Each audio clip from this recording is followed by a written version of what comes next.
کہ قیامت والے دن کوئی شخص اس وقت تک اپنا قدم نہیں ہٹا سکے گا جب تک کہ 5 سوالوں کے جواب نہ دے لے۔ نمبر 1، عمر کس کام میں گزاری؟ نمبر 2، جوانی کیسے گزاری؟ تیسرا سوال ہوگا مال کیسے کمایا؟ چوتھا سوال ہوگا مال خرچ کہاں پر کیا، یعنی اس سے عیاشی کی یا جو جواز کی جگہ تھی وہیں پر خرچ کیا؟ اور 5واں سوال ہوگا اپنے علم پر کہاں تک عمل کیا؟ وہ علم کی وجہ سے مجھے یہ بات یاد آئی، وَلَا تَقْفُ مَا لَيْسَ لَكَ بِهِ عِلْمٌ، اپنے علم پر کہاں تک عمل کیا۔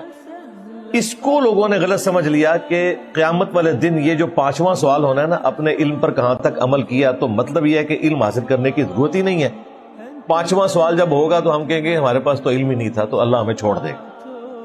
نہ، ایسے نہیں ہوگا، کیونکہ کوئی بھی مسلمان ایٹ لیسٹ یہ دعویٰ نہیں کر سکتا کہ میرے علم میں یہ بات نہیں ہے کہ علم دین حاصل کرنا ہر مسلمان مرد و عورت پر فرض ہے۔